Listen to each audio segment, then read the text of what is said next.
السلام علیکم ورحمۃ اللہ وبرکاتہ۔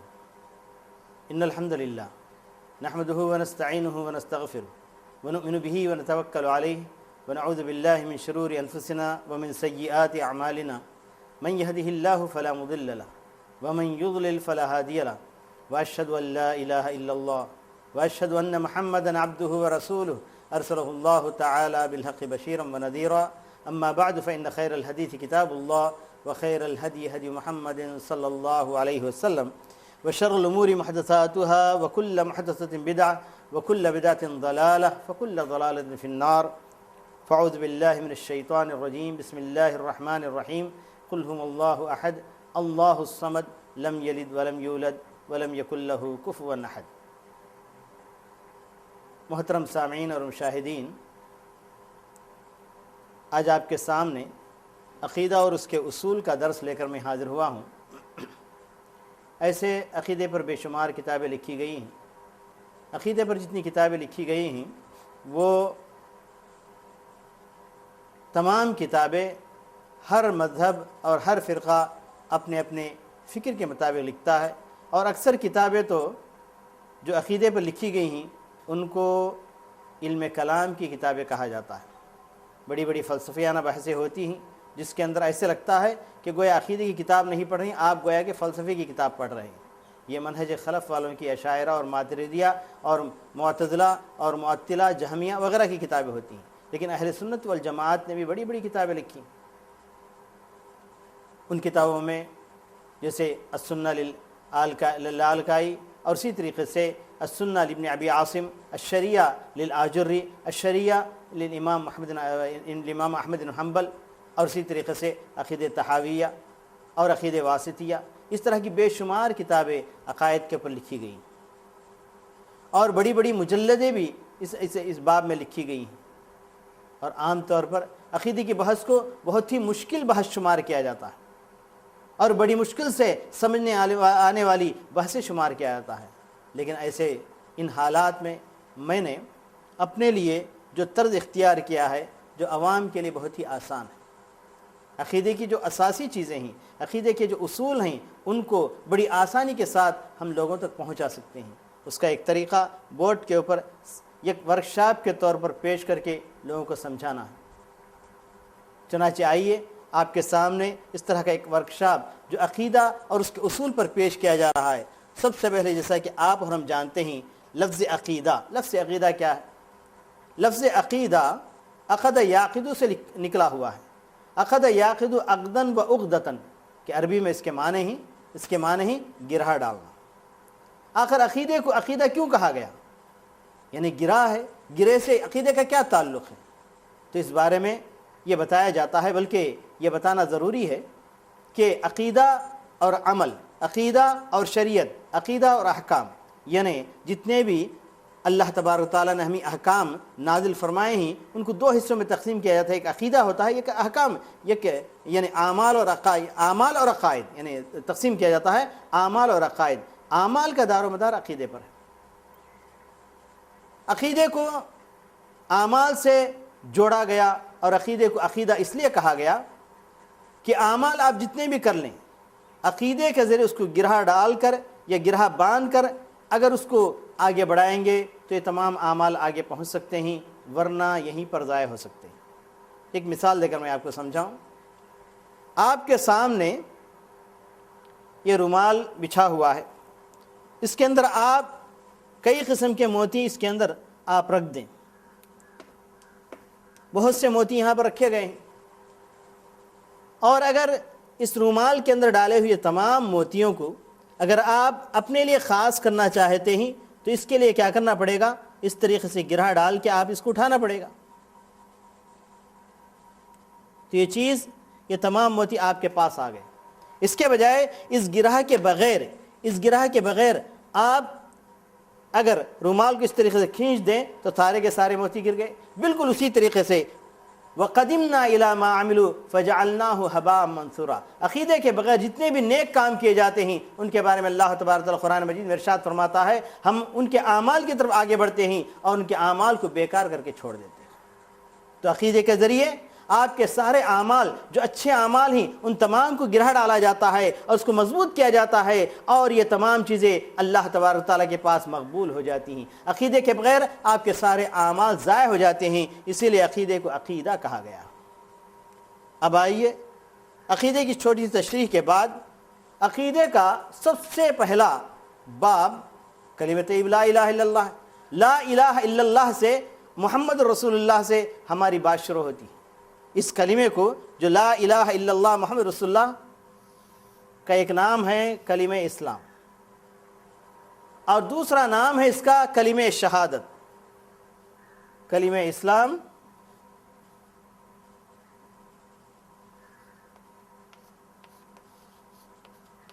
دوسرا نام ہے کلمہ شہادت۔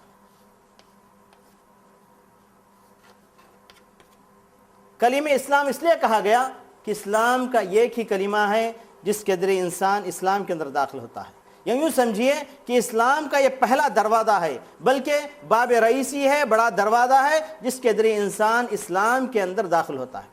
اسلام کو اگر ایک خوبصورت عمارت مان لی جائے تو اس کا جو دروازہ ہے اس کا نام کلمہ طیب لا الہ الا اللہ ہے، اس لیے اس کو کلمہ اسلام کہا گیا ہے۔ اور کلمہ شہادت، اس کو کلمہ شہادت کیوں کہا گیا؟ کلمہ شہادت اس کو اس لیے کہا گیا کہ دنیا میں جتنی بھی چیزیں ہیں وہ دعویٰ کر بیٹھی ہیں کہ اللہ تبارک تعالیٰ ایک ہے۔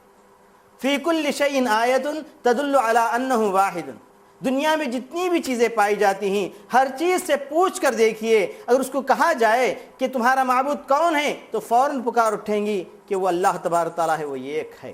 یہاں تک کہ آپ کے اس جسم کے اوپر پڑا ہوا یعنی دھول کا ایک حصہ، ایک ذرہ، اس سے بھی پوچھئے کہ اللہ تبارک تعالیٰ تمہارا معبود کون ہے تو فوراً پکار اٹھے گا کہ وہ اللہ تبارک تعالیٰ ایک ہے جو عبادت کے لائق ہے۔ دعویٰ تو قائم ہے، ہم اس کی گواہی کے طور پر ہم آئے ہیں، اس کلمے کے ذریعے ہم گواہی دیتے ہیں۔ جو دعویٰ پہلے سے قائم ہے، جو مقدمہ قائم ہے، اس پر گواہی دینے کے لیے آئے ہیں۔ گواہی کو شہادت کہا جاتا ہے، اس لیے کلمہ شہادت ہے۔ اس کے ذریعے تمام کائنات کی ہم تصدیق کرتے ہیں۔ تمام کائنات جو بات کہتی ہے کہ اللہ تعالیٰ ایک ہے، ہم آ کر کہتے ہیں کہ ہاں بھائی تم جو بات کہہ رہے ہو وہ بالکل سچی ہے، لا الہ الا اللہ محمد الرسول اللہ۔ اس کی چھوٹی سی تشریح کے بعد اب آگے چلیے۔ ایک سوال اگر میں عوام سے یا میرے سننے والوں سے، سامعین سے اور مشاہدین سے کروں کہ اسلام کے کتنے کلمے ہیں؟ عام طور پر کہا جاتا ہے کہ اسلام کے 5 کلمے ہیں۔ اول کلمہ طیب، دوم کلمہ شہادت، پتہ نہیں کیا کیا 5 کلمے بیان کیے جاتے ہیں۔ کچھ لوگوں نے 6 کلمے مقرر کیے ہیں، کچھ لوگ کہتے ہیں کہ 7 کلمے ہیں، کچھ لوگ کہتے ہیں کہ 3 کلمے ہیں۔ یہ تمام کے تمام اعداد جو مقرر کیے گئے ہیں بالکل باطل پر مبنی ہیں۔ یہ ایسے لگتا ہے کہ ایک سازش ہے جو کلمہ اسلام یا کلمہ شہادت کی اہمیت کو ختم کرنے کے لیے، اہمیت کو گھٹانے کے لیے۔ کاش اگر ان تمام کلمے کو ایک کلمہ کہا جاتا، جو کلمے یعنی کلمہ اول یعنی کلمہ دوم، کلمہ شہادت، اول کلمہ، دوم کلمہ، سوم کلمہ جو کہا جاتا ہے وہ ساری دعائیں ہو سکتی ہیں لیکن کلمہ نہیں ہو سکتا۔ کلمہ تو اسلام کے اندر ایک ہی ہے، لا الہ الا اللہ محمد الرسول اللہ۔ تو یہاں امت نے دھوکہ کھایا، امت کو دھوکہ ہو گیا۔ 5 کلموں کے پیچھے پڑھ کر اصل جو کلمہ ہے، جو مین کلمہ ہے، جو اساسی کلمہ ہے، اس کو انہوں نے بھلا دیا اور اس کی طرف توجہ نہیں دی اور اس کو سمجھنے کی یعنی کوشش نہیں کی۔ اگر کاش ساری امت لا الہ الا اللہ محمد رسول اللہ کے مفہوم کو سمجھ لیتی تو ساری کی ساری امت پھر توحید کی طرف لوٹ آتی۔ لیکن یہاں بھی بڑی گڑبڑ کی گئی ہے کہ اس کلمے کو سمجھنے میں بھی بڑی گڑبڑ ہوئی ہے۔ کوئی کہتا لا الہ الا اللہ، اگر اس کا ترجمہ اردو میں کیا جائے تو کوئی کہتا کہ نہیں ہے کوئی معبود سوائے اللہ کی، کوئی کہتا کہ نہیں ہے کوئی رب سوائے اللہ کی، کوئی کہتا کہ نہیں ہے حاکم کوئی سوائے اللہ کے، کوئی کہتا کہ نہیں ہے کوئی موجود سوائے اللہ کے۔ یعنی اس کے معنی جو مختلف جو کیے گئے ہیں، لا معبود الا اللہ، کوئی کہتا لا موجود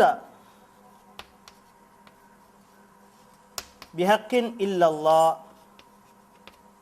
کوئی کہتا کہ لا رب بحق الا اللہ، کوئی کہتا لا حاکم بحق الا اللہ، یا لا معبود بحق الا اللہ.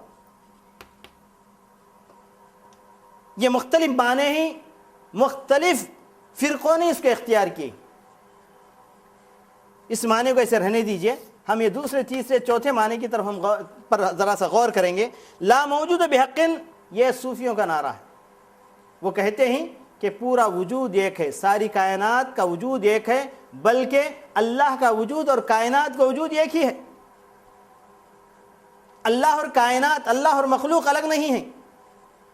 یہ سب دھوکہ ہے. ہم کو درخت نظر آ رہا ہے، درخت نظر آ رہا ہے، یعنی زمین نظر آ رہی ہے، چاند نظر آ رہا ہے، سورج نظر آ رہا ہے، یہ ہمارے آنکھوں کا دیکھا ہے، دھوکہ ہے. یہ سارے کے سارے معبود ہیں. چنانچہ صوفیوں نے یہاں تک کہ دعویٰ کیا وما فی الجبۃ الا اللہ، میں جو جبے میں نظر آ رہا ہوں میں خود بھی اللہ ہوں، نعوذ باللہ من ذالک. یہ ان صوفیوں کا نعرہ ہے لا موجود بحق الا اللہ. اس لیے انہوں نے کہا کہ ہم عبادت کرنے کی ضرورت نہیں ہے، اس لیے کہ ہم عبادت کریں گے تو گویا کہ الہ کی عبادت کر رہا ہے، یہ باطل ہو جائے گا. اب ہم یقین آ گیا، ہم الہ میں جا ملے ہیں، اب عبادت کی ضرورت نہیں ہے. یہ گمراہی ہے، یہیں سے نکلی ہے. لا الہ الا اللہ کے معنی کو نہ سمجھنے کا نتیجہ ہے صوفیوں کا ایک گروپ نکلا. پھر اور آگے چلیے، لا رب بحق الا اللہ. عام طور پر جو مسلمان اس دنیا کے اندر پائے جاتے ہیں عام طور وہی معنی لیتے ہیں لا رب بحق، یعنی ربوبیت کی طرف ان کا اشارہ ہے، الوہیت کی طرف ان کا اشارہ نہیں ہے. یعنی مطلب یہ کہنا چاہتے ہیں کہ اس دنیا کو وجود میں لانے والا، اس دنیا کو پرورش کرنے والا، اس دنیا کو پالنے والا سوائے اللہ کے کوئی نہیں. بات تو صحیح ہے، بات تو صحیح ہے. لا رب بحق الا اللہ، لا الہ الا اللہ کا تھوڑا معنی ہوا، پورا معنی نہیں ہوا، پورا معنی نہیں ہوا. لا رب بحق الا اللہ کا مطلب یعنی رب تو ایک ہے لیکن خالق دو ہیں. رب تو ایک ہے، ممیت جو مارنے والا کئی ہیں. رب تو ایک ہے، یعنی موجد یعنی محی زندہ کرنے والا کئی ہو سکتے ہیں. یہ معنی یعنی کچھ معنی اس کا لے لیا گیا ہے اور بہت سے معنی کو بھلا دیا گیا اس معنی کے اندر. اور لا حاکم بحق الا اللہ یہ خوارج کا نعرہ ہے. وہ لوگ کہتے ہیں نہیں کوئی حاکم سوائے اللہ کے. یعنی اس کا مطلب یہ نکلا کہ حاکم اللہ کے علاوہ کوئی نہیں ہے، کا مطلب یہ کہ رب اللہ کے علاوہ کوئی دوسرا ہے. تو اس طرح کے معنی کیوں نکلتے ہیں؟ اس لیے کہ لا الہ الا اللہ کے معنی صحیح نہ سمجھنے کا نتیجہ ہے. اس کے صحیح معنی کیا ہیں؟ لا معبود بحق الا اللہ، الہ یالہ عبد یعبد کے معنی ہیں. اس سے اس میں مفعول بنتا ہے معبود، معبود کے ساتھ ساتھ بحق. اگر صرف لا معبود بحق لا معبود الا اللہ جو کہا گیا، جیسے کہ عام طور اردو میں ترجمہ کیا جاتا ہے نہیں کوئی معبود سوائے اللہ کے، یہ حقیقت کے بالکل خلاف ہے. معبود تو بہت ہیں، جتنے کنکر اتنے شنکر، جتنے درگاہ اتنے عبادت گاہیں موجود ہیں، اتنے الہ سمجھ کر لوگ ان کو مانتے ہیں، ان کی عبادت کی جاتی ہے. تو پھر اس کا صحیح معنی کیا ہے؟ لا معبود بحق، حقیقت میں صحیح معبود سوائے اللہ کے کوئی نہیں ہے، عبادت کا حق رکھنے والا، عبادت کا مستحق سوائے اللہ کے کوئی نہیں ہے. یہ معنی لینا چاہیے. یہ تمام معنی باطل ہیں اور یہ دو معنی بھی اس کے اندر شامل ہیں. معبود کون ہے؟ حاکم ہے. معبود کون ہے؟ وہ رب ہے. معبود کون ہے؟ وہ محی ہے. معبود کون ہے؟ وہ ممیت ہے. معبود کون ہے؟ وہ رحیم ہے. معبود کون ہے؟ جو کریم ہے. 99 صفات اپنے اندر رکھنے والا وہ معبود ہے. ایسا معبود سوائے اللہ کے کوئی نہیں ہے. یہ معنی اس کا صحیح معنی ہے. اب آئیے اس کا معنی واضح ہو جانے کے بعد پھر اس کا ذرا سا تجزیہ کریں گے تاکہ معنی اور بھی آپ کو سمجھ میں آ جائے. مثلا لا الہ الا اللہ یہ کلمہ توحید ہے. کلمہ توحید ہے. اس کے ذریعے ساری دنیا کو، ساری کائنات کو توحید سکھایا گیا، اس لیے اس کا نام ہے کلمہ توحید. اور اس کے معنی اور یہ محمد رسول اللہ یہ کلمہ رسالت ہے. کلمہ رسالت ہے کیونکہ اس پر ایمان لانا گویا اللہ کے رسول صلی اللہ علیہ وسلم کی رسالت پر ایمان لانا ہے. اس کلمے پر ایمان لانا گویا کہ اللہ کی توحید پر ایمان لانا ہے. اس کلمہ توحید کے آپ کے سامنے دو حصے نظر آ رہے ہیں. لا الہ ایک ہے، الا اللہ ایک ہے۔ تو اس حصے کا نام نفی یا انکار، اس حصے کا نام اقرار۔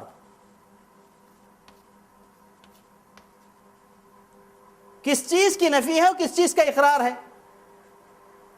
لا الہ، نہیں ہے کوئی معبود، نہیں ہے کوئی معبود برحق، یہ انکار ہے، یعنی اللہ کے علاوہ کوئی اس کا ساجی اور اس کے برابر کوئی نہیں ہے، یعنی شرک کا انکار یہاں پر کیا جاتا ہے۔ یہاں اس بات الا اللہ، سوائے اللہ کے، اللہ کی الوہیت کو ثابت کیا جاتا ہے، اللہ کی الوہیت کا اقرار کیا جاتا ہے، اس لیے اس حصے کو اقرار کہا گیا۔ یہ انکار ہے، یہ اقرار ہے۔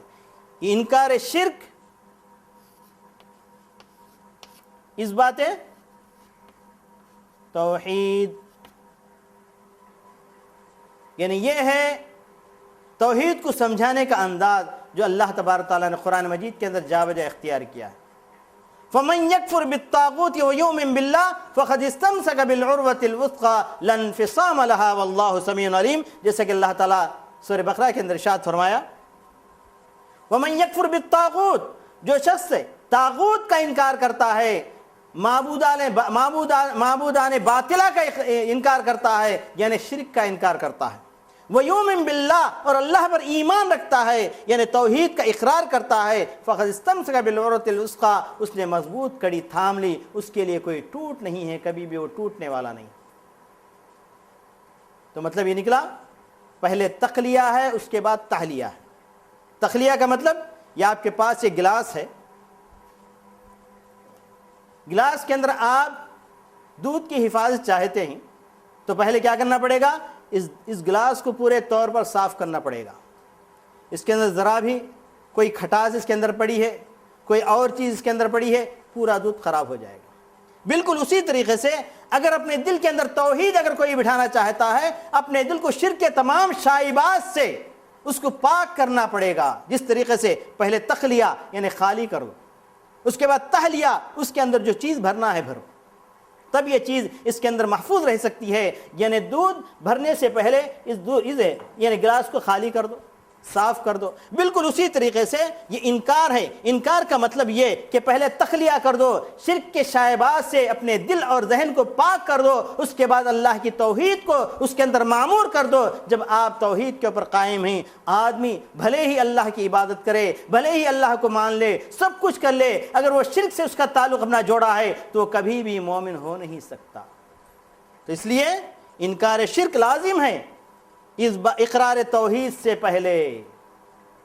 فَمَن يَكْفُرْ بِالطَّاغُوتِ وَيُؤْمِن بِاللَّهِ فَقَدِ اسْتَمْسَكَ بِالْعُرْوَةِ الْوُثْقَىٰ۔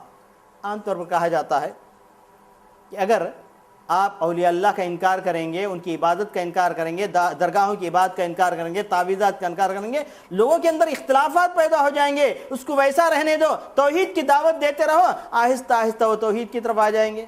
یہ غلط ہے، یہ انبیاء کا منہج نہیں ہے، یہ انبیاء کا منہج نہیں ہے۔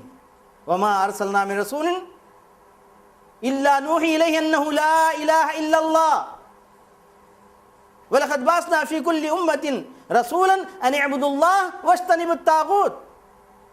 ہر امت کے اندر ہم نے نبی کو بھیجا، اس کا نعرہ کیا تھا کہ اللہ کی عبادت کرو، شرک سے بچو، معبودان باطلہ کی عبادت سے بچو۔ جب تک آپ شرک کا انکار نہیں کریں گے، توحید کبھی بھی قائم ہو نہیں سکتا۔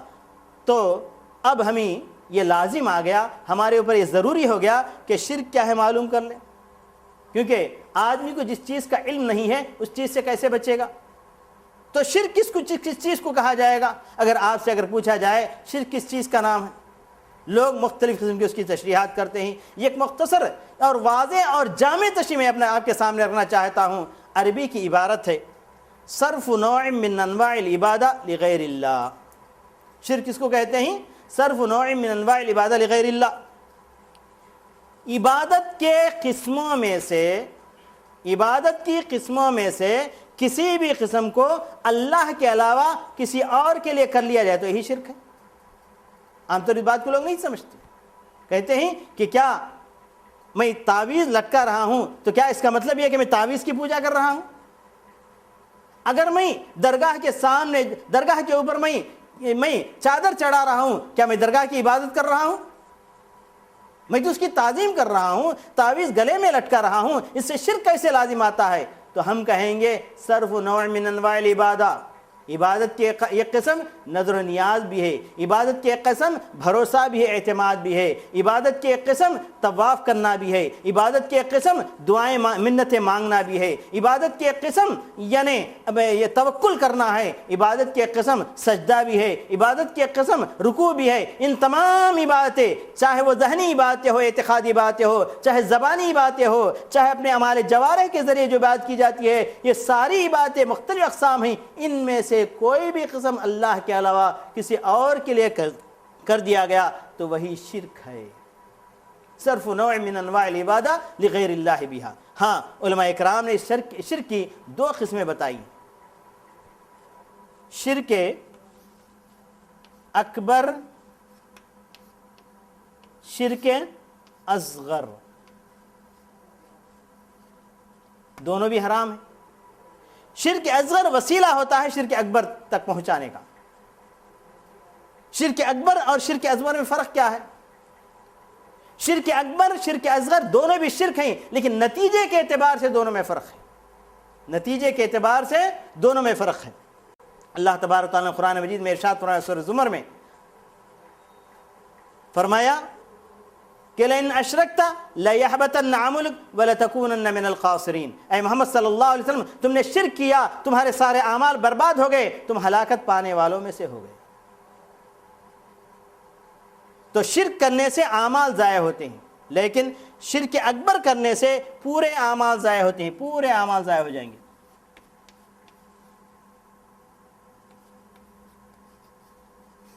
یہاں وہی عمل جس کے اندر شرک اصغر آیا ہے،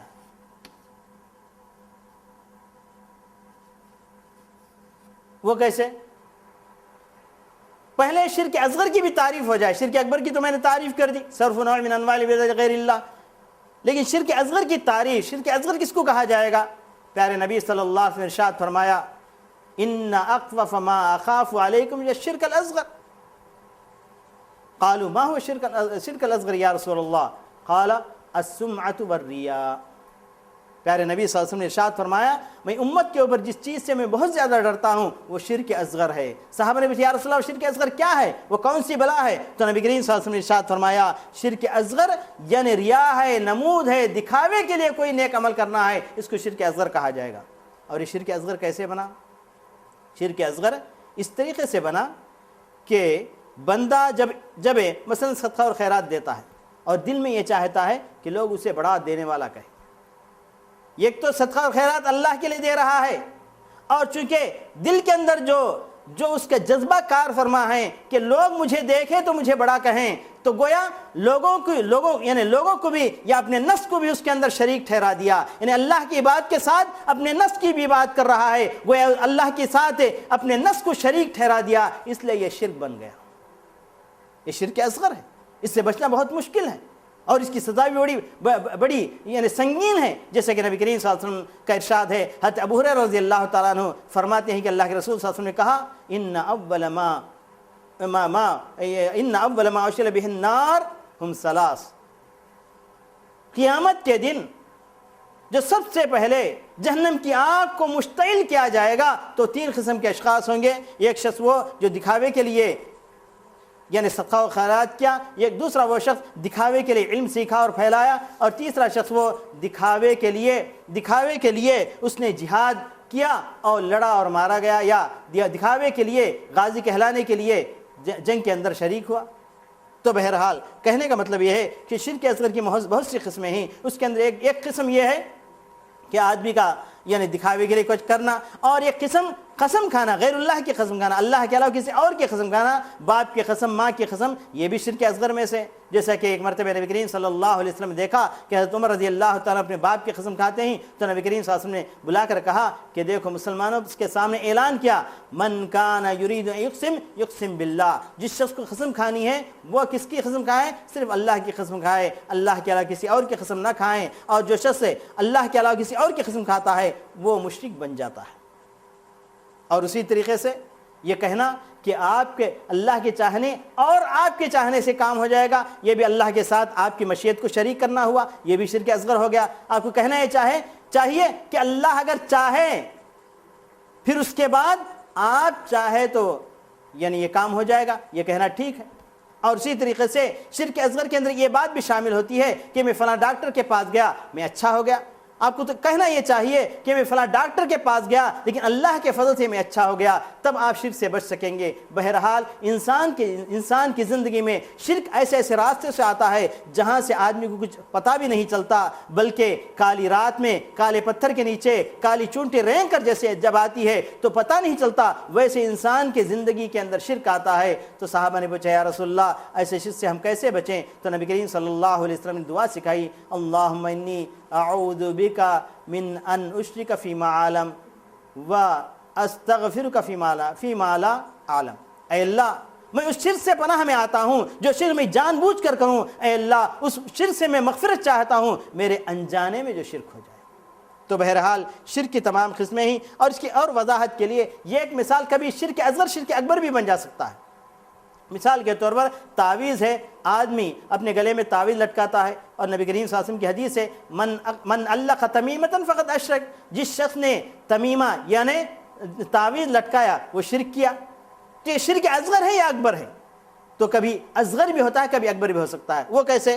اگر تعویذ اس ارادے سے لٹکاتا ہے، اس مقصد سے لٹکاتا ہے کہ وہ تعویذ ہی اس کو مصیبتوں سے بچا لے گا، یہ تعویذ ہی اس کو مصیبتوں سے بچا لے گا، تعویذ پر پورا اعتماد ہے، تو شرک اکبر ہو گیا۔ اگر وہ یہ سمجھتا ہے اس تعویذ کے ذریعے اللہ تعالیٰ اس کو مصیبتوں سے بچائے گا تو یہ شرک اکبر ہے، یعنی واسطہ بنانا تعویذ کو، یہ شرک اصغر ہے۔ تعویذ کے ذریعے ڈائریکٹ تعویذ کے اوپر بھروسہ کرنا شرک اکبر ہے۔ تو اس طریقے سے شرک اکبر، شرک اصغر، شرک خفی، شرک جلی، تمام شرک سے جب آدمی بچے تب اس جز کے اوپر ایمان لایا، لا الہ، نہیں ہے کوئی معبود، نہیں ہے کوئی عبادت کے لائق۔ اب آئیے اس بات کی طرف، اقرار کی طرف۔ یہ اقرار توحید ہے۔ توحید کس کو کہتے ہیں؟ وحد یوحد توحیدن کے معنی ایک ماننا۔ اور علماء اکرام نے اس کو سمجھنے کے لیے اس کو 3 حصوں میں تقسیم کیا ہے: الوہیت، اسی کو عبادت کہتے ہیں، توحید عبادت، ربوبیت،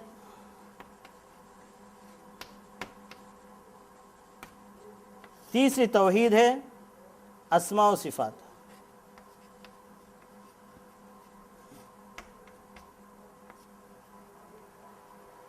توحید الوہیت، اس کی تعریف عربی زبان میں بڑے اختصار سے کی گئی اور بالکل واضح ہے۔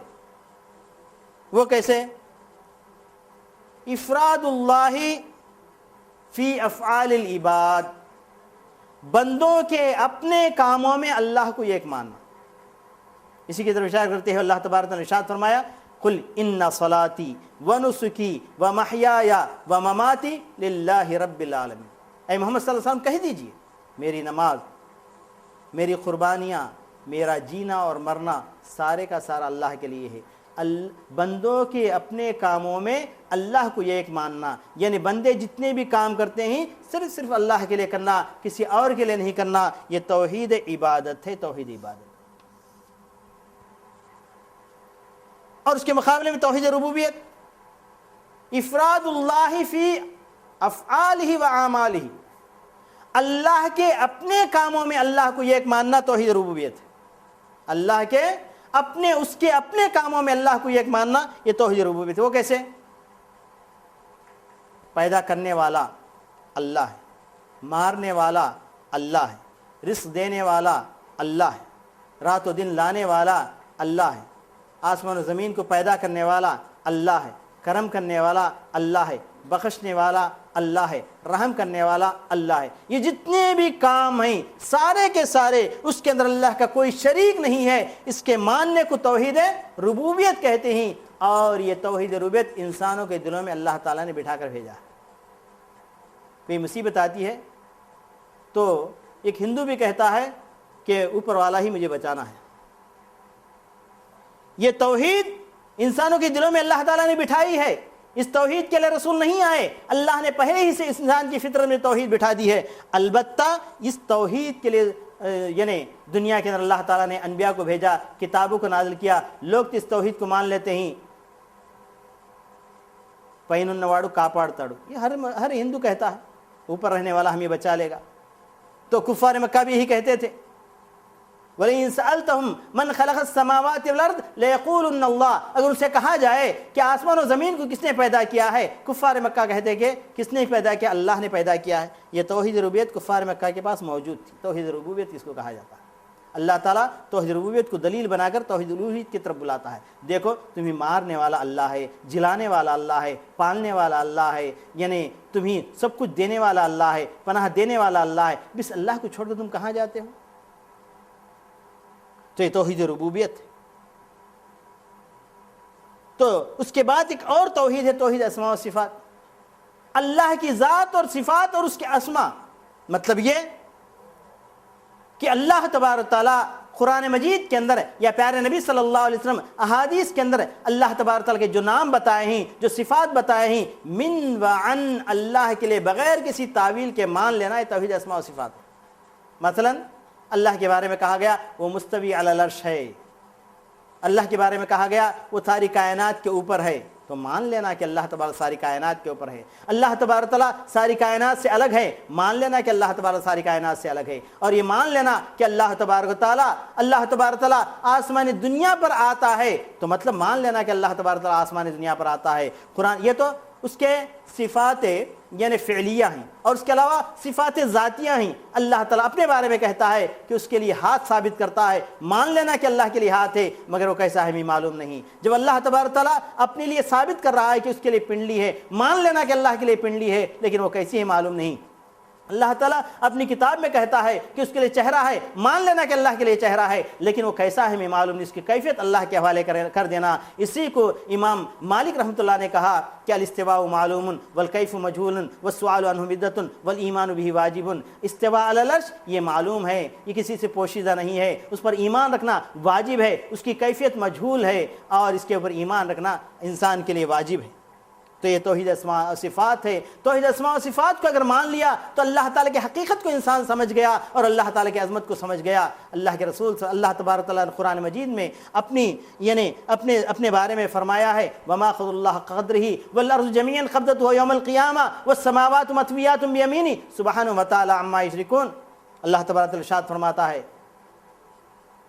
کہ وما قدر اللہ قدرہ، لوگ اللہ تعالیٰ کو جیسے پہچاننا ہے ویسے پہچانے نہیں، یا اللہ تبارک تعالیٰ کی جیسی قدر کرنی ہے ویسے قدر نہیں کیا، یا یوں کہیے کہ اللہ تعالیٰ کا اندازہ جیسے لگانا ہے لوگوں نے ویسے نہیں لگایا۔ آج اسی وجہ سے کوئی کہتا ہے کہ اللہ تعالیٰ کسی یعنی درخت میں ہے، کوئی کہتا ہے کسی پہاڑ کے اندر ہے، کوئی کہتا ہے کہ کسی بل کے اندر ہے، کوئی کہتا ہے کہیں ہے، کوئی کہتا ہے کہیں ہے۔ یہ اللہ تبارک تعالیٰ کو نہ جاننے کا نتیجہ ہے، اسی لیے اللہ تبارک تعالیٰ کا وما قدر اللہ حق قدری۔ حالانکہ اللہ تبارک تعالیٰ کی عظمت تو وہ ہے کہ قیامت کے دن ایک ہاتھ میں ساری زمینات آ جائیں گی اور ایک ہاتھ میں سارے آسمان آ جائیں گے۔ یہ اللہ تعالیٰ کی عظمت ہے، اور اللہ تعالیٰ کی عظمت بیان کرتے ہوئے پیارے نبی صلی اللہ علیہ وسلم نے ارشاد فرمایا، جیسا کہ سنہ ابن عاصم میں حضرت عبداللہ ابن عباس رضی اللہ تعالیٰ عنہ سے روایت مروی ہے، اور یہ روایت صحیح ہے، جیسا کہ شیخ البانی رحمۃ اللہ علیہ نے اس کو صحیح قرار دیا ہے۔ کہا وَمَا السَّمَاوَاتُ السَّبْعُ وَلَا الْأَرَاضِنُ السَّبْعُ إِلَّا كَحَبَّةِ خَرْدَلٍ بِيَدِ أَحَدِكُمْ أَمَامَ الْعَرْشِ۔ یہ ساتوں آسمان کچھ بھی نہیں، یہ ساتوں زمین کچھ بھی نہیں، صرف ایک رائی کے دانے کے برابر ہے جو تمہارے ہاتھ میں ہے۔ یہ کس کے سامنے؟ اللہ کے عرش کے سامنے۔ اللہ کے عرش کے سامنے ساتوں زمین اور آسمان سب ملا کر یہ رائی کے دانے کے برابر۔ تو اللہ کا عرش اتنی عظمتوں والا ہے، تو پھر اللہ تبارک تعالیٰ کی ذات جو اس عرش کے اوپر مستوی ہے وہ کتنی بڑی عظمتوں والی ہوگی، اس کا اندازہ آپ لگا سکتے۔ بلکہ صرف آپ عرش کے عظمت کا اندازہ ذرا سا لگا کر دیکھیے۔ عرش اللہ کا، اللہ کی مخلوقات میں سب سے بڑی مخلوق ہے۔ وہ کیسے؟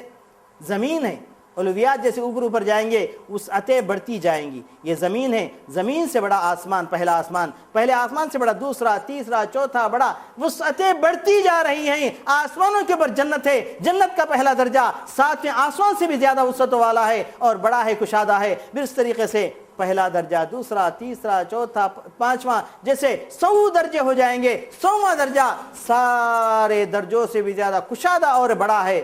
تو اس درجے کے بارے میں پیارے نبی صلی اللہ علیہ وسلم نے ارشاد فرمایا، یہ جو آخری درجہ ہے، آخری درجہ ہے، اس کے بارے میں نبی کریم صلی اللہ علیہ وسلم نے فرمایا فَإِنَّهَا أَعْلَى الْجَنَّةِ وَأَوْسَطَهَا وَإِذَا سَأَلْتُمُ اللَّهَ فَاسْأَلُوا الْفِرْدَوْسَ۔ جب تم اللہ سے جنت طلب کرتے ہو تو جنت الفردوس طلب کرو، اس لیے کہ وہ سب سے اونچا ہے اور سب سے وسعتوں والا ہے۔ اور روایتوں کے اندر آتا ہے کہ اس جنت الفردوس کا چھت اللہ کا عرش ہے، عرش عظیم ہے۔ تو آپ ذرا سا اندازہ لگائیے کہ اس کی وسعتیں کتنی ہوں گی۔ اتنا بڑا وسیع اور عظمت والے عرش کے اوپر وہ ذات ہے، تو وہ ذات اس سے کتنی بڑی عظمتوں والی ہوگی، وہ اللہ تعالیٰ ہی جانتا ہے۔ تو اس لیے آدمی اسماء و صفات کو سمجھے گا تو اللہ تعالیٰ کی عظمت کو سمجھے گا۔ توحید ربوبیت تو اس کے دل میں بیٹھی ہوئی ہے۔ توحید اسماء، توحید عبادت اگر سیکھ جائے گا تو صحیح طور پر مسلمان بن جائے گا۔ اگر توحید عبادت اس کے ذہن سے اوجھل ہو جائے گی تو سمجھیے کہ وہ اس دنیا کے اندر مسلمان بننے کے قابل نہیں رہا۔ تو بہرحال اختصار کے ساتھ توحید کی تعریف ہے۔ اس تعریف کے بعد اب آگے چلیں۔ ہم نے شرک کی تعریف کی تھی، شرک کی 2 قسمیں بیان کی تھی، لیکن دونوں کے درمیان میں فرق کیا ہے ہم نے نہیں بتایا۔ ذرا سا فرق بتا کر ہم پھر کلمے یعنی رسالت کی طرف آئیں گے۔ شرک کی 2 قسمیں ہم نے بتائی ہیں، اکبر، اصغر۔ نتیجے کے اعتبار سے دونوں کے اندر فرق ہے۔ فرق کیا ہے؟ شرک اکبر کا اگر انسان ارتکاب کر لے تو سارے اعمال برباد، ضائع گئے۔ شرک اصغر کر لیں تو جس عمل کے اندر شرک آیا ہے وہ ایک عمل برباد ہو گیا۔ مثلا ایک آدمی روزہ خالص اللہ کے لیے رکھا، جب زکوٰۃ دینے کی بات آئی تو لوگوں کو بتانے کے لیے زکوٰۃ دیا، صدقہ کرنے کی بات آئی تو لوگوں کو بتانے کے لیے صدقہ دے دیا۔ صدقے کے اندر شرک داخل ہو گیا، شرک اصغر، تو صدقہ اس کا ضائع ہو گیا لیکن اس کا روزہ باقی رہا۔ لیکن شرک اکبر کرنے کی وجہ سے سارے اعمال اس کے ضائع ہو گئے۔ مثلا ایک آدمی نماز پڑھا، روزہ رکھا، حج کیا، زکوٰۃ دیا، سب کچھ کیا، اور واپس میں ہوتے ہوئے درگاہ کے پاس جا کر چادر چڑھا دیا، درگاہ کے پاس جا کر طواف کر کے آ گیا، تو سارے اعمال اس کے برباد۔ نمبر 2، شرک اکبر کرنے کی وجہ سے آدمی ہمیشہ ہمیشہ کے لیے جہنمی ہو گیا، خلود فی النار۔ ہاں، شرک اصغر کی وجہ سے آدمی جہنم میں تو ضرور جائے گا لیکن جہنم سے نکالے جانے کا بہت زیادہ امکان ہے، بہت زیادہ امکان ہے، کیونکہ دکھاوے کے لیے کیا ہے وہ، تو اس کی وجہ سے اللہ تبارک تعالیٰ معاف کر سکتا ہے، تحت المشیہ ہے، اللہ تعالیٰ کی مشیت کے تحت ہے۔ چاہے تو اللہ تعالیٰ شرک اصغر کو معاف کر دے، چاہے تو اللہ تبارک تعالیٰ ہمیشہ کے لیے اسی کے اندر اس کو باقی رکھے۔ تو اس لیے شرک اکبر سے آدمی کو بال بال بچنا ہے اور شرک اصغر سے بھی بچنا ہے، اس لیے کہ شرک اصغر کرنے والا ضرور جہنم میں جائے گا لیکن اللہ تبارک تعالیٰ معاف کر کے اس کو دوبارہ جہنم سے نکال سکتا ہے، امکان ہے۔ اور اسی طریقے سے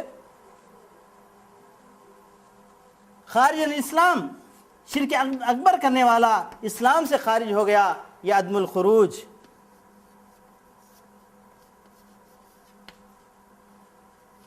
یعنی آدمی دکھاوے کے لیے صدقہ کیا تو اسلام سے باہر نہیں نکلا۔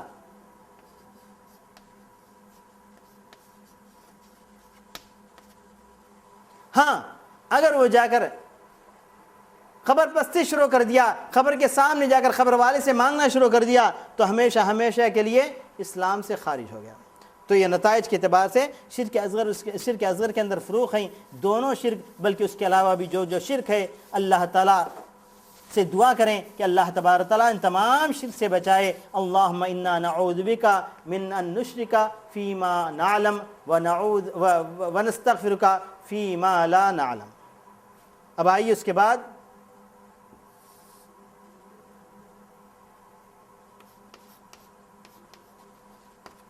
دوسرے کلمے کی طرف آئیں گے۔ یہ تو کلمہ توحید جس کی تشریح آپ لوگوں نے سن لی۔ اب آئیے کلمہ رسالت۔ کلمہ رسالت محمد الرسول اللہ۔ اگر آپ سے کہا جائے کہ اس کا معنی کیا ہے تو آپ کہیں گے محمد اللہ کے رسول ہیں۔ جو خبر پرست ہیں یا باطل پرست ہیں اس کا بھی انہوں نے غلط معنی لیا ہے۔ محمد اللہ کے رسول ہیں کا مطلب اس وقت بھی دنیا کے اندر موجود ہیں، نعوذ باللہ من ذالک۔ یہاں پیارے نبی کی رسالت کے وجود کا اقرار کیا جاتا ہے، آپ کی رسالت قیامت کے دن تک باقی ہے، اس کا اقرار کیا جاتا ہے، لیکن اللہ کے رسول کی ذات دنیا میں موجود اس کا اقرار نہیں کیا جاتا ہے۔ غلطی سے اہل باطل نے پیارے نبی کی ذات اور ان کے وجود کا اقرار یہاں پر ہے، اللہ کے رسول بن کر آج بھی دنیا کے اندر موجود ہیں، مرے نہیں، نعوذ باللہ من ذالک۔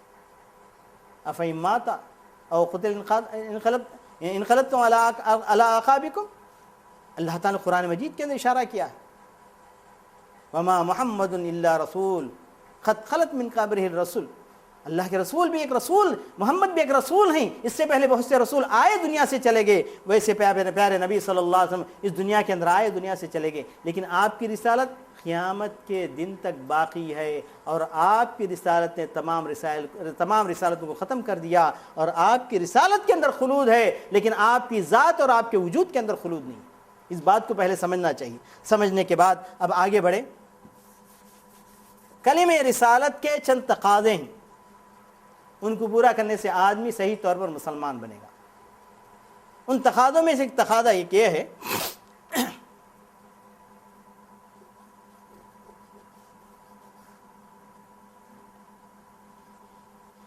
تصدیقہ فیما امر،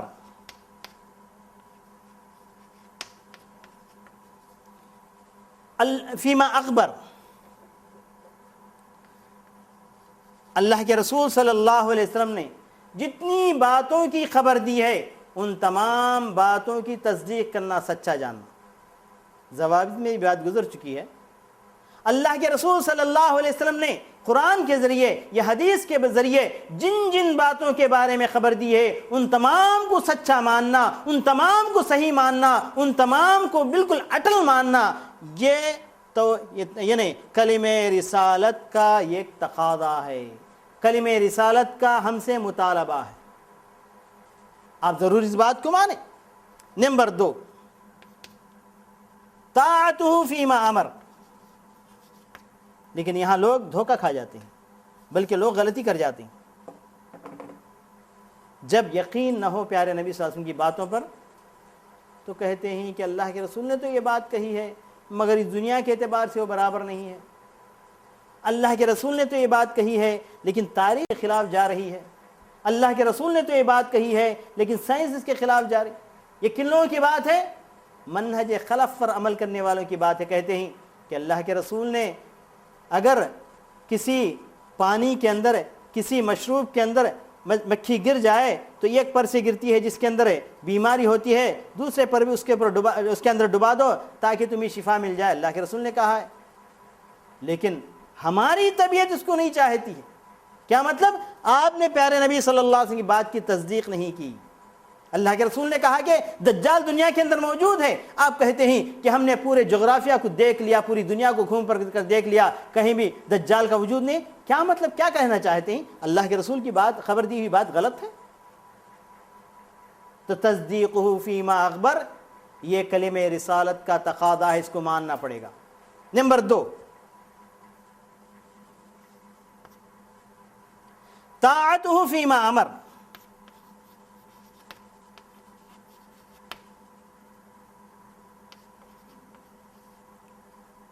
واجتناب ما نہى عنہ والزجر۔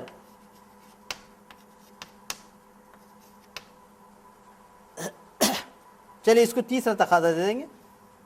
دوسرا تقاضا یہ ہے کہ پیارے نبی صلی اللہ علیہ وسلم نے جن جن باتوں کا حکم دیا ہے اس کی اطاعت کرنا، اس کو مان لینا، اس کے اوپر عمل کر کے بتانا۔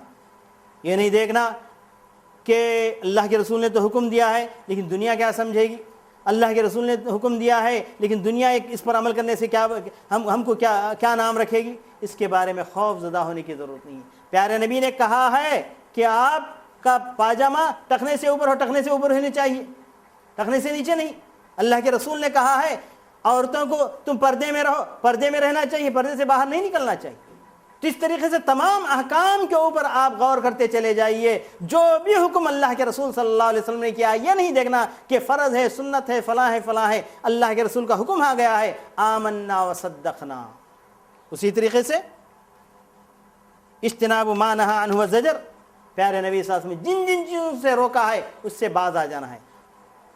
یہ نہیں دیکھنا کہ اس کے بغیر میرا کام نہیں چلتا، اس کے بغیر میری تجارت نہیں چلتی، یہ کام مجھے کرنا ہی، اس کے بارے میں سوچنے کی ضرورت نہیں۔ البتہ دونوں کے درمیان میں فرق بتایا جاتا ہے، قرآن مجید نے اس کی تفصیل فرمائی ہے۔ طاعت فیما امر، اللہ کے رسول کے ہر بات کو پر عمل کرنا ہے، مستطاعتم اذا امرتکم بشیء فاتوا به مستطاعتم۔ خود پیارے نبی صلی اللہ علیہ وسلم نے کہہ دیا ہے کہ جب کسی چیز کا میں حکم دیتا ہوں، تمہاری استطاعت میں جتنا ہے اتنا اس کو کر کے بتاؤ۔ تمہاری استطاعت، لا یکلف اللہ نفسا الا وسعها، کیونکہ اللہ تبارک کسی نفس کو اتنی تکلیف نہیں دیتا جتنی وہ طاقت نہیں رکھتا۔ آپ کے بس میں جہاں تک اس کے اوپر عمل کر سکتے ہیں اتنا عمل کر کے بتاؤ۔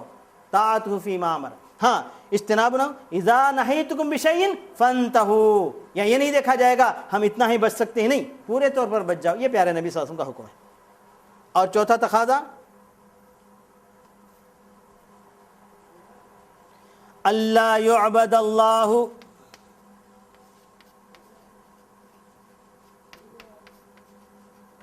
الا بما شرع،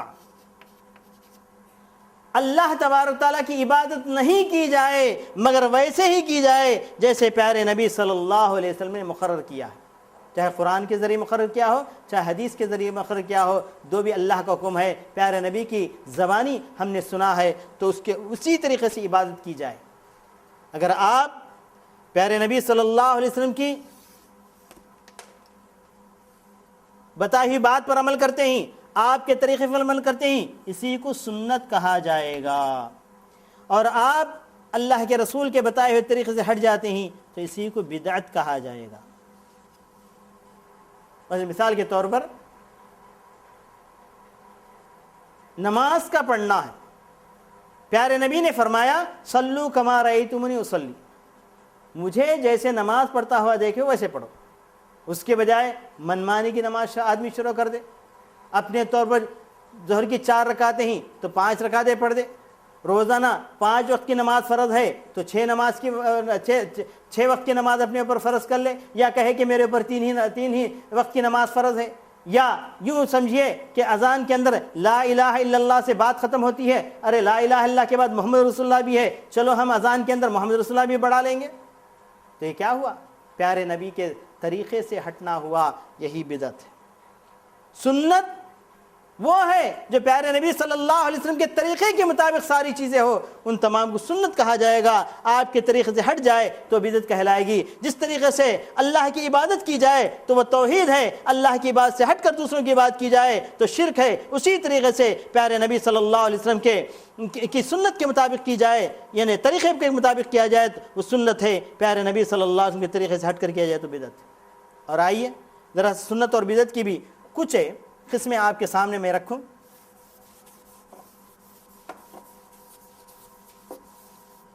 سنت، بدعت،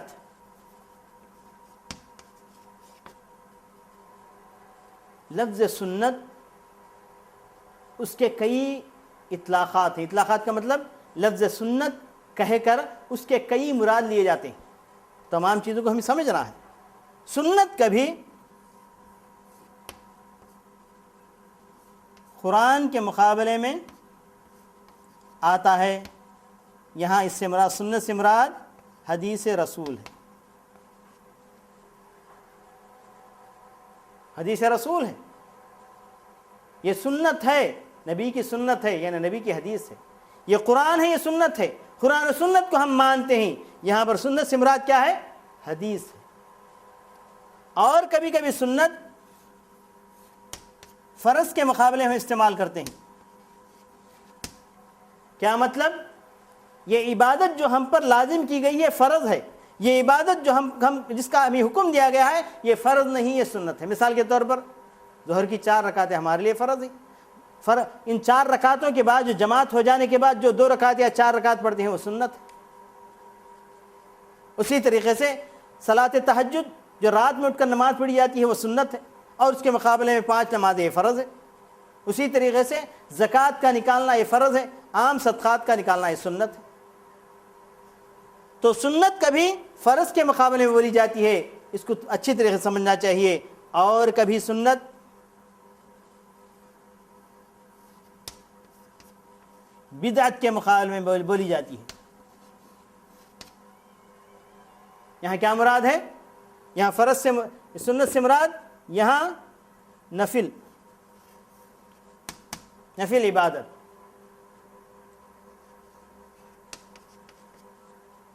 یہاں سنت کے مقابلے بدعت سے مراد طریقہ، جیسا کہ پیارے نبی صلی اللہ علیہ وسلم نے ارشاد فرمایا من رغب عن سنتی فلیس منی۔ بخاری شریف کی حدیث ہے، پیارے نبی صلی اللہ علیہ وسلم ایک مرتبہ گھر سے باہر تھے، 3 آدمی آپ کے گھر آئے، مائیں عائشہ موجود تھی، پوچھا کہ اللہ کے رسول صلی اللہ علیہ وسلم روزانہ کے آپ کے کیا اعمال ہیں، کتنی عبادت کرتے ہیں، کتنا وقت اپنے گھر میں گزارتے ہیں؟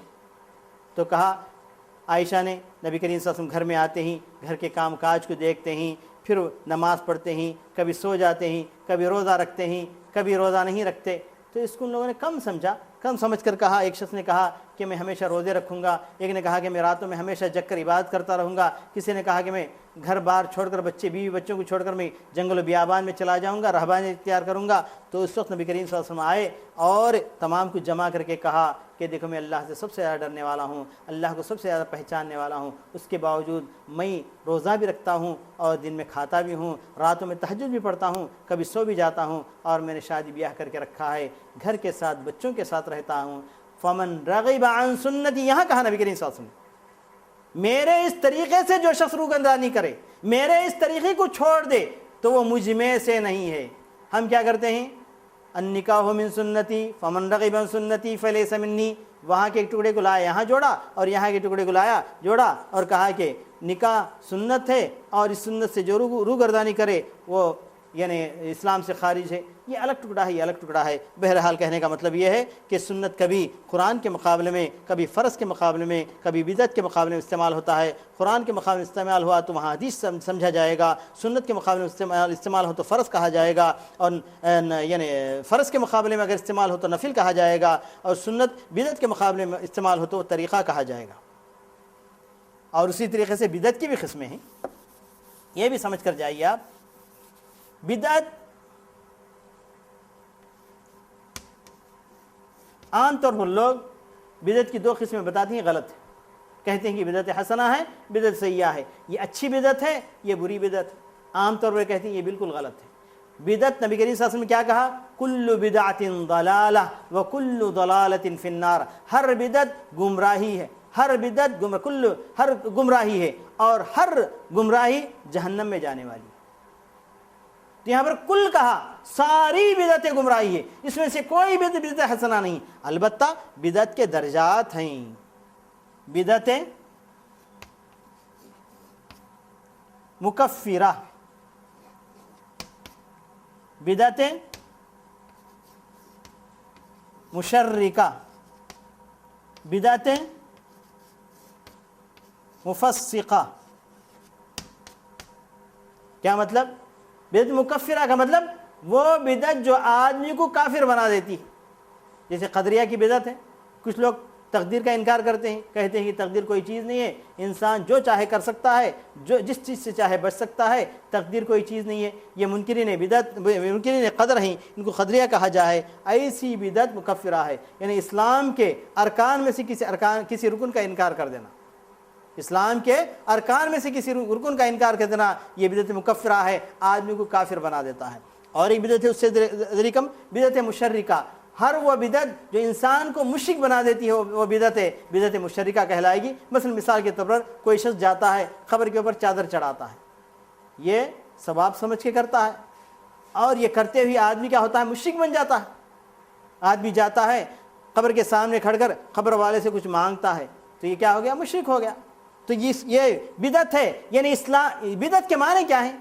اسلام کے اندر نیا طریقہ ایجاد کرنا، یہ سمجھتے ہوئے کہ اس کے اندر مجھے ثواب ملے گا، تو کبھی اس طریقے کے اندر اس طریقہ اختیار کر کے آدمی مشرک ہو جاتا ہے۔ اور بدعت مفسقہ کا مطلب جیسے پیارے نبی صلی اللہ علیہ وسلم حکم دیا کہ داڑھی رکھو، ایک آدمی کیا کرتا ہے؟ داڑھی مونڈ دیتا ہے، تو یہ فاسق بن جاتا ہے، اس کو بدعت مفسقہ کہا جائے گا۔ اسلام کے اندر ایک ایسا طریقہ اختیار کیا جو اسلام کے اندر نہیں، اسلام کے اندر کہا گیا داڑھی چھوڑو۔ اسی طریقے سے مثال کے طور پر قبروں کے پاس جا کر عرس منانا، وہاں پر گانے بجانا، یہ تمام کیا ہے؟ اس کے ذریعے آدمی فاسق ہو جاتا ہے۔ ایسی ساری بدعت مفسقہ ہیں۔ اور اس کے علاوہ ایک اور بدعت ہے، بدعت ضلالہ، انسان کو گمراہی تک لے جاتی ہے، مضللہ، آدمی کو گمراہ کر دیتی ہے۔ اس کی مثال آپ بتا سکتے ہیں کہ جیسے نماز کے فوراً بعد اجتماعی دعا کرنا، یہ پیارے نبی صلی اللہ علیہ وسلم کے زمانے میں نہیں تھا، لوگوں نے بعد میں چل کر اس کو ایجاد کر لیا اور سمجھ لیا کہ اس کے اندر زیادہ ثواب ہے۔ اور اسی طریقے سے شب برات کی رات جگنا بدعت مضللہ ہے، آدمی کو گمراہی پر لے جاتا ہے۔ نبی کریم صلی اللہ علیہ وسلم کے زمانے میں، صحابہ کے زمانے میں شب معراج میں جگنے کا رواج نہیں تھا، اسی طریقے سے شب برات کے اندر اگر کوئی جگ رہا ہے یہ بھی بدعت کر رہا ہے، بدعت مضللہ ہے، انسان کو گمراہی تک پہنچانے والی بدعت ہے۔ بہرحال کل بدعت ضلالہ وکل ضلالۃ فی النار، ہر بدعت گمراہی ہے اور ہر گمراہی انسان کو جہنم تک لے جانے والی ہے۔ تو حضرات، اس طریقے سے کلمہ طیب لا الہ الا اللہ محمد رسول اللہ کی تشریح ہم نے جان لی، شرک کیا ہے ہم نے پہچان لیا، اور توحید کیا ہے ہم نے پہچان لیا، یعنی سنت کیا ہے پہچان لیا، بدعت کیا ہے پہچان لیا۔ پہچاننے کے بعد آئیے ہمارے اسلام کی عمارت کیا ہے، اس کو بتاتے ہوئے اسلام کے درجات کیا ہے اس کو بتانے کی کوشش کروں گا، اس لیے کہ یہ بھی عقیدے کا ایک جزء لا ينفک ہے، عقیدے سے اس کو الگ نہیں کیا جا سکتا۔ اب آئیے آپ کے سامنے ایک خوبصورت عمارت ہے،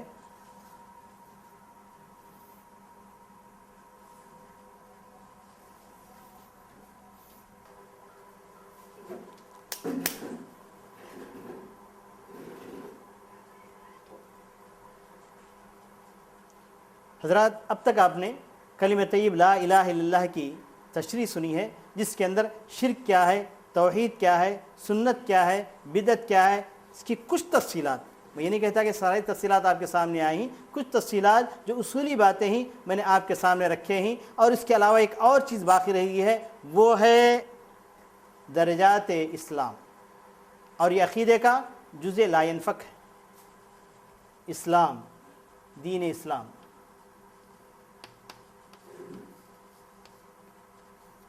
یوں سمجھیے کہ دین اسلام ایک خوبصورت عمارت ہے، بہت ہی خوبصورت عمارت ہے، جس کے 3 درجات ہیں، پہلا درجہ، دوسرا درجہ، تیسرا درجہ، اور اس عمارت کا ایک بہت بڑا دروازہ ہے۔ ہماری ڈرائنگ کے اندر اتنی خوبصورتی نظر نہیں آ رہی ہے، لیکن اللہ تبارک و تعالیٰ کا یہ دروازہ، اللہ تبارک و تعالیٰ کا یہ گھر بہت ہی خوبصورت گھر ہے۔ اور اس دروازے کو ہم نام رکھیں گے، دروازے کا نام دیں گے لا الہ الا اللہ محمد الرسول اللہ۔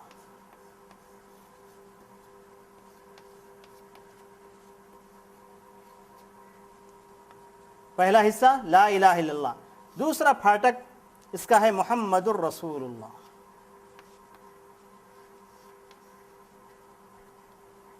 لا الہ الا اللہ، انسان جیسے ہی کہا گویا کہ اس کے لیے اسلام کا دروازہ کھل گیا۔ الحمدللہ، اب ایک انسان اسلام کے پہلی منزل میں قدم رکھا، پہلی منزل میں قدم رکھا، قدم رکھنے کے بعد اس کو 5 ارکان پر عمل کرنا پڑے گا۔ پہلا رکن شہادت، یہ اس کے 5 پلرز ہیں۔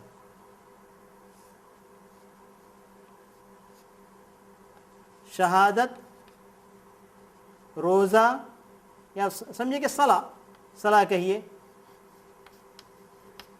زکوٰۃ،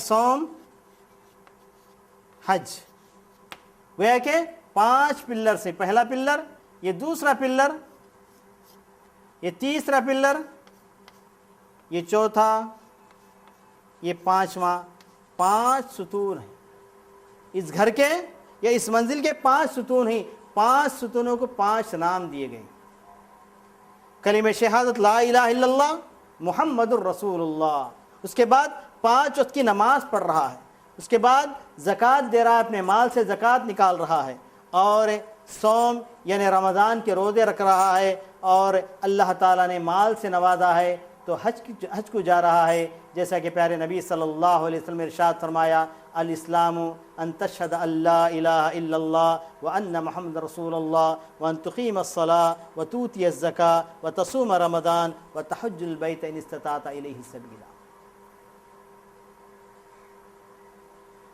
اور اس درجے میں پہنچنے کے بعد آدمی مسلم کہلائے گا، کیونکہ درجے کا نام ہم نے رکھا ہے اسلام، یہ درجہ اسلام ہے، اور یہاں پہنچ کر یہ دعویٰ نہ کرے کہ میں مومن ہو گیا۔ قالت الاعراب آمنا قل لم تؤمنوا ولكن قولوا اسلمنا۔ بدو نے آ کر پیارے نبی صلی اللہ علیہ وسلم سے کہا کہ ہم ایمان والے ہو گئے، ہم مومن بن گئے، تو قرآن مجید کی آیت نازل ہوئی، کہا گیا قل لم تؤمنوا، ان سے کہو کہ تم ایمان والے نہیں ہوئے، قل لم تؤمنوا ولكن قولوا اسلمنا، لیکن تم یہ کہو کہ ہم مسلمان ہو گئے۔ مسلمان کون ہوتا ہے؟ ظاہری اعمال کو ادا کرنے والا مسلمان ہوتا ہے۔ اذا رأيتم الرجل يرتاد المساجد فاشهدوا له بالاسلام او فاشهدوا له بالایمان، بعض روایتوں میں پیارے نبی صلی اللہ علیہ وسلم نے ارشاد فرمایا جب آدمی مسجدوں کو آتا جاتا ہے تو گواہی دو کہ وہ مسلمان ہو گئے۔ آپ پہلے درجے میں، دوسرے درجے میں بھی نہیں پہنچے، پھر اس کے بعد جب اس کا ایمان پختہ ہوتا ہے تو اس وقت ایمان کے درجے میں پہنچتا ہے۔ یہ ایمان کا درجہ ہے، اس کے بھی 6 ستون ہیں، 6 پلرز ہیں۔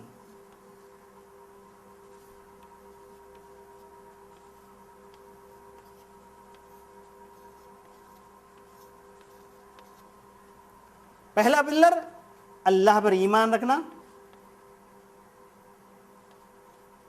دوسرا پلر رسولوں پر ایمان رکھنا، تیسرا پلر فرشتوں پر ایمان رکھنا، ملائکہ،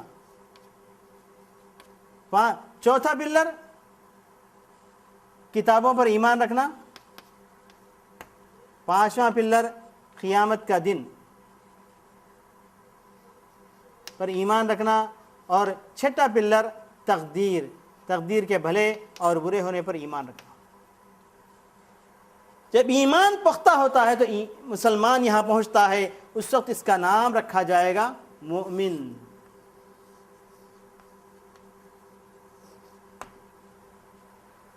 اور ایمان کی مٹھاس آدمی کو کب محسوس ہوتی ہے؟ جبکہ آدمی کا ایمان پختہ ہو جائے۔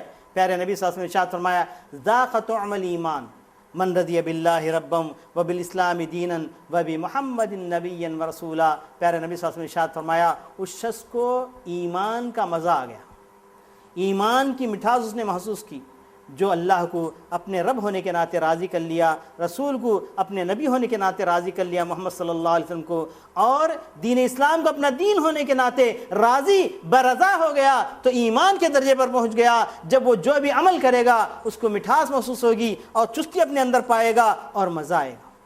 اگر مزہ نہیں آ رہا ہے تو آپ اسی درجے میں، جب ہر عمل کے اوپر آپ کو مزہ آ رہا ہے تو گویا کہ آپ ایمان کے درجے میں پہنچ گئے۔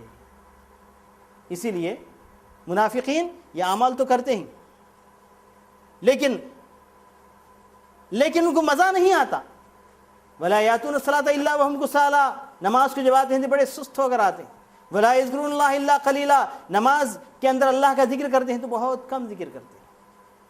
تو اس لیے وہ ایمان تو کجا اسلام کے درجے تک بھی پہنچ نہیں پاتے۔ تو پھر اس کے بعد ایک اور درجہ باقی رہ جاتا ہے، احسان کا درجہ۔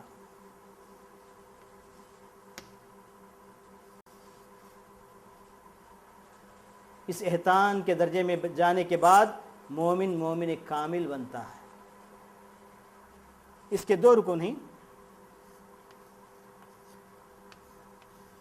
پہلا رکن کأنک ترا، تم ایسی عبادت کرو گویا کہ اللہ کو تم دیکھ رہے ہو، کأنک ترا۔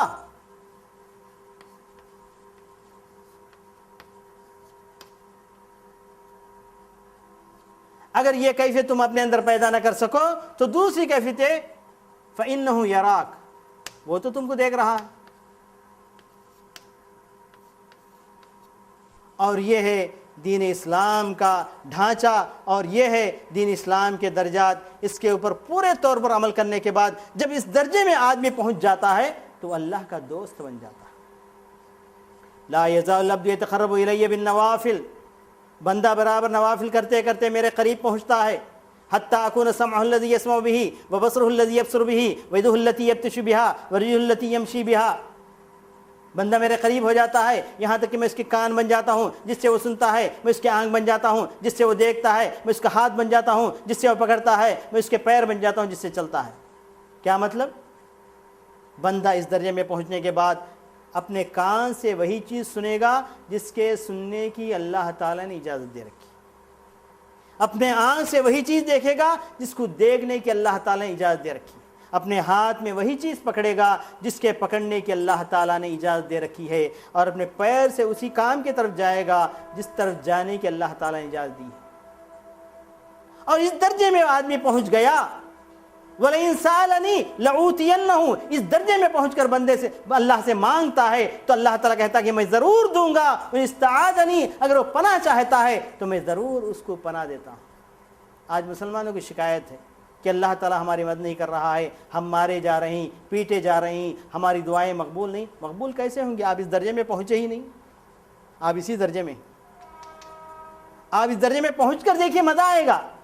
من عادى لي وليا فقد آذنته بالحرب، اللہ تعالیٰ اس بات کا بھی اعلان کرتا ہے کہ اس درجے میں پہنچنے کے بعد میرا بندہ میرا دوست بن جاتا ہے۔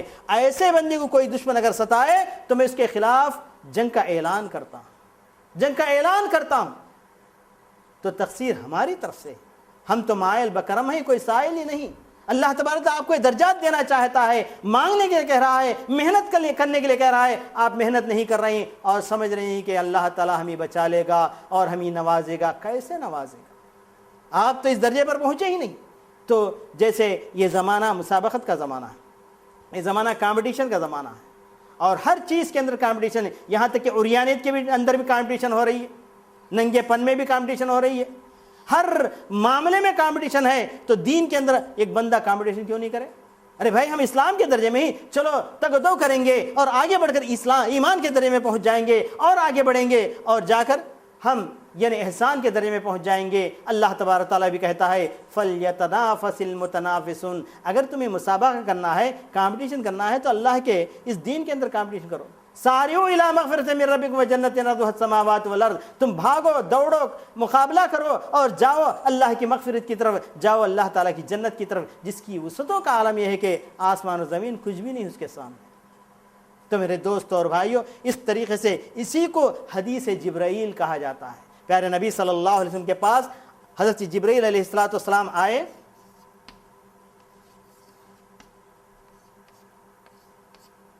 شدید بیاض الثیاب شدید سواد الشعر ولا یری علیہ اثر السفر، راوی حدیث کہتے ہیں جس وقت حضرت جبرائیل آئے بڑے ہی خوبصورت تھے، بال بڑے ہی کالے، لباس بڑا ہی سفید، اور اس کے اوپر سفر کا اثر بھی نہیں۔ آدمی ایک مسافر ہے، بہت دور سے آ رہا ہے، لیکن ذرا برابر گرد غبار نہیں اس کے کپڑوں پر۔ اور اللہ کے رسول صلی اللہ علیہ وسلم کے قریب پہنچ کر پیارے نبی صلی اللہ علیہ وسلم کے سامنے بیٹھ گئے۔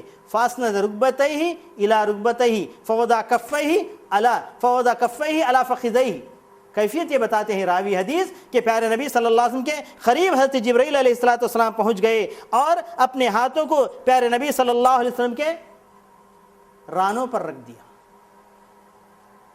پھر اس کے بعد پوچھنے لگے مل اسلام، تو پیارے نبی صلی اللہ علیہ وسلم نے ارشاد فرمایا، حضرت جبرائیل پوچھ رہے ہیں، اللہ کا رسول اس کے جواب دے رہا ہے، مل اسلام، اسلام کیا ہے؟ تو اللہ کے رسول جواب دے رہے ہیں، ان تشہد ان لا الہ الا اللہ وان محمد رسول اللہ وان تقیم الصلاۃ وتؤتی الزکاۃ وتصوم رمضان وتحج البیت۔ قال صدقت، جبرائیل اس کی تصدیق کرتے ہیں، کہتے ہیں کہ تم نے سچ کہا، تم نے سچ کہا۔ فعجبنا لہ یسألہ یصدقہ، صحابہ کہتے ہیں ہم کو تو بڑا تعجب ہوا، عجیب و غریب آدمی ہے، نیا آدمی ہے، اتنا قریب پہنچ گیا ہے اور پوچھ بھی رہا ہے، جب جواب ملتا ہے تو کہتا ہے تم صحیح جواب دے رہے ہو۔ اللہ کے رسول کا بھی امتحان لینے کے لیے کوئی آ گیا ہے، اللہ کے رسول سے بھی بڑا معلم معلوم ہو رہا ہے۔ پھر اس کے بعد ایک اور سوال کرتے ہیں جبرائیل علیہ السلام، مل ایمان، ایمان کیا ہے؟ اس کے جواب میں اللہ کے رسول صلی اللہ علیہ وسلم فرماتے ہیں ان تؤمن باللہ وملائکتہ وکتبہ ورسلہ والیوم الآخر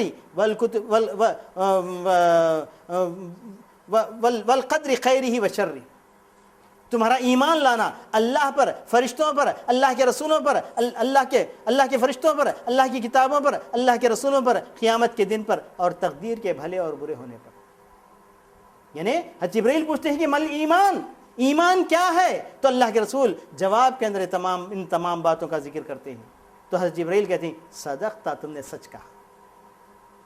پھر اور ایک سوال حضرت جبرائیل کہتے ہیں مل احسان، احسان کس چیز کا نام ہے؟ تو اللہ کے رسول جواب دیتے ہوئے کہتے ہیں ان تعبد اللہ کأنک تراہ فإن لم تکن تراہ فإنہ یراک، احسان یہ ہے کہ تم اللہ کی بات ایسے کرنا گویا کہ تم اللہ کو دیکھ رہے ہو، اگر نہیں تو اللہ تبارک تعالیٰ تم ہی دیکھ رہا ہے۔ اس احساس کے ساتھ تم اگر عبادت اللہ کی کرو گے تم احسان کے درجے میں پہنچ جاؤ گے۔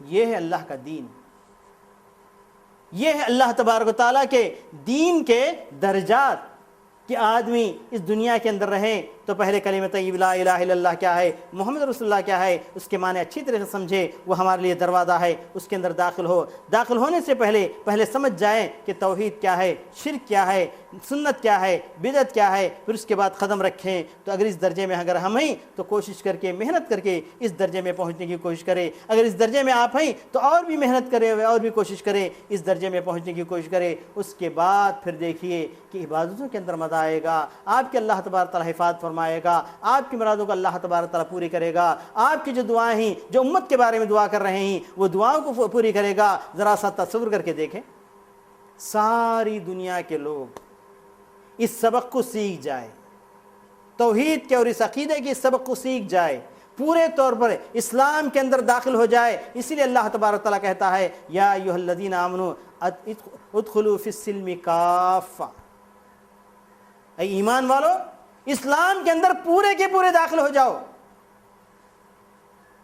آدھے اور پاؤنے نہ رہو، پورے طور پر داخل ہو جاؤ، تب مزہ آئے گا۔ لیکن ہوتا کیا ہے، اسلام کے اندر ہم داخل بھی ہیں اور دوسرے مذاہب کی طرف دیکھ رہے ہیں، اسلام کے اندر داخل بھی ہیں دوسری تہذیبوں کی طرف دیکھ رہے ہیں، اسلام کے اندر داخل ہیں مسجد کی طرف ہمارا میلان ہے، اور اس طریقے سے آج ہم اسلام میں رہتے ہوئے بھی اسلام کے اندر نہیں۔ تو میرے عزیز دوستوں اور بھائیوں، اسلام کے یہ چند ارکان ہیں، اسلام کے چند یہ اصول ہیں، ان اصولوں کا اگر بندہ پابند ہو جائے گا تو انشاءاللہ اس دنیا کے اندر کامیاب ہوگا۔ اور تمام سے ہماری اپیل ہے کہ اس درس کو جو آسان طریقے سے ایک ورکشاپ کے طور پر جو پیش کیا جاتا ہے، ہر شخص، ہر بڑا، ہر چھوٹا، ہر دائی، ہر عالم اس در کو سیکھے اور عوام کے اندر اس کو پھیلائے۔ عوام آج بھٹکی ہوئی ہے، کیوں بھٹکی ہوئی ہے؟ اس کے پاس یہ معلومات نہیں۔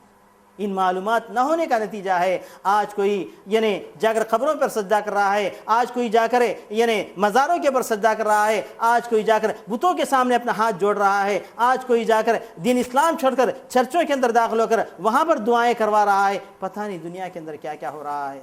بس پہلا سبق پہلے سبق کو آج مسلمان بھول گیا ہے۔ اللہ تعالیٰ مجھے اور آپ کو تمام مسلمانوں کو نیک توفیق سے نوازے اور ہمارا دین کیا ہے اس کو سمجھنے کی توفیق عطا فرمائے۔ ربنا تقبل منا انک انت السمیع العلیم وتب علینا انک انت التواب الرحیم وآخر دعوانا ان الحمد للہ رب العالمین۔